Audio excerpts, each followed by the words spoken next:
ఈ ఆర్డర్స్ ఇట్లా మధ్యంతర ఉత్తర్వు ఇవ్వచ్చు. మధ్యంతర ఉత్తర్వులో ఏమి ఇవ్వచ్చు, మీకు ఈ ప్రొటెక్షన్ ఆర్డర్ ఇవ్వచ్చు, తర్వాత రెసిడెన్స్ ఆర్డర్ ఇవ్వచ్చు, ఆ అమ్మాయికి షెల్టర్ కల్పించండి అని ఇవ్వచ్చు, తర్వాత ఇందాక చెప్పుకున్నట్టు కంపెన్సేషన్ కూడా ప్రొవైడ్ చేయొచ్చు. ఫస్ట్ ఆయనకి నోటీస్ ఇస్తుంది కోర్టు.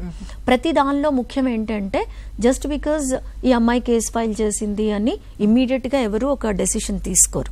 కోర్టులో మెయిన్ కావాల్సింది ఏంటి అంటే principles of natural justice. Principles of natural justice అంటే ఇది ఎంతవరకు నిజము, అసలు ప్రైమా ఫేసి కేసు ఉందా లేదా తెలుసుకోవటానికి ఆయనకు నోటీసులు సర్వ్ చేస్తారు. రైట్, ఇది మనము ఆ ప్రొటెక్షన్ ఆఫీసర్ కూడా చేయొచ్చు.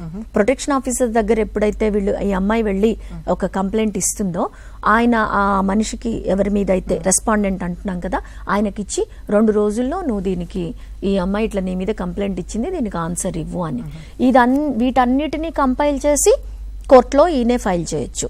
లేదు డైరెక్ట్ గా కోర్టులో ఫైల్ అయిపోయింది అనుకోండి, అయినప్పుడు కోర్టు వాళ్ళని పిలిచి ఎవరు రెస్పాండెంట్ ను పిలిచి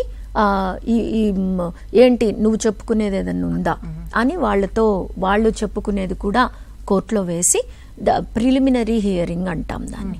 ఆ ప్రిలిమినరీ హియరింగ్ అయిన తర్వాత ఇమ్మీడియట్ గా కావాల్సిన నువ్వు ఆ అమ్మాయి విషయాల్లో జోక్యం చేసుకోవద్దు, ఆమె తన పని తను చేసుకొని ఇదంతా వచ్చిందాక ఫర్దర్ గా you stop doing all this.